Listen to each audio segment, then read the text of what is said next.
Hi friends, నేను చెస్.com రీసెంట్గా ఆడిన బ్లిట్జ్ గేమ్ని అనాలిసిస్ చేస్తున్నా. ఈ గేమ్లో నా యాక్యురసీ చాలా తక్కువ ఉంది, 62.3.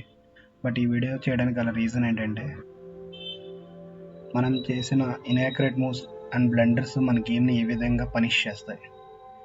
ఈ గేమ్లో నా గేమ్ రేటింగ్ వచ్చి 750 ఉంది. బికాస్ నా ఇన్యాక్యురేట్ మూవ్స్ 12 అండ్ బ్లండర్స్ 1, నా మిస్టేక్స్ 1 అండ్ మిస్ అయినవి 2 మూవ్స్. నా ఆపోనెంట్ 3 బ్లండర్స్ చేశాడు. నా మిడిల్ గేమ్ యాక్యురసీ 55. రివ్యూ చూద్దాం. ఈ విధంగా వచ్చే వాటిని బుక్ మూవ్స్ అంటారు. అంటే చెస్ థియరీ ప్రకారం కొన్ని మూవ్స్ అనేవి బెస్ట్ మూవ్స్ అని ఆల్రెడీ ప్రూవ్ చేయబడిన మూవ్స్ అవి.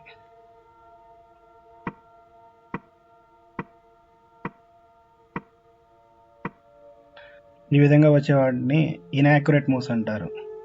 ఎందుకంటే ఇక్కడ బై మిస్టేక్ నేను ఈ నైట్ అనేది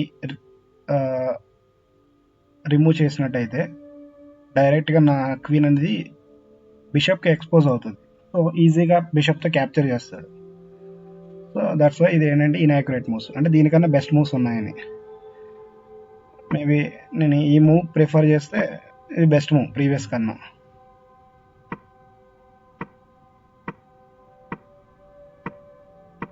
సో ఈ గేమ్లో నేను చాలా ఇన్యాక్యురేట్ మూవ్స్ వేసాను.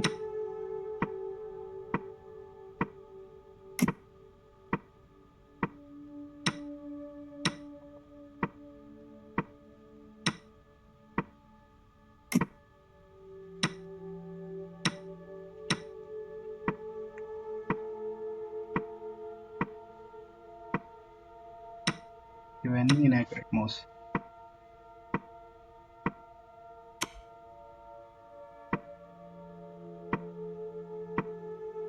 ఈ విధంగా వచ్చే వాటిని మిస్ అయిన మూవ్స్ అన్నమాట, మిస్టేక్స్.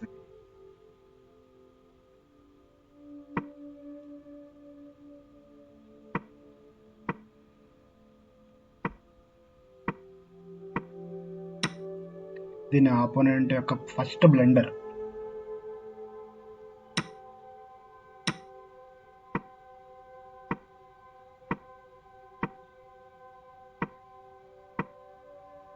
ఇక్కడ నా పాన్తో ఈ బిషప్ని క్యాప్చర్ చేయొచ్చు, బట్ నేను ఓవర్లుక్లో చేసిన మిస్టేక్ వల్ల నా ఆపోనెంట్కి టూ క్వీన్స్ వచ్చాయి. సో నా గేమ్ ఆల్మోస్ట్ అయిపోయింది, ఇంకా 0. ఈ సిచ్యువేషన్లో సర్చ్ ఇంజిన్ ఇచ్చేది నాకు 0 రేటింగ్ ఆల్మోస్ట్. బట్ నా ఆపోనెంట్ చేసిన బ్లండర్ వల్ల నా విన్నింగ్ పాసిబుల్ అయింది. సో ఈ స్టేజ్లో జస్ట్ ఈ బిషప్ని తీసుకొచ్చి ఇక్కడ ప్లేస్ చేస్తే సరిపోయేది. బట్ ఆపోనెంట్ చేసిన బ్లండర్, దీనివల్ల నెక్స్ట్ చెక్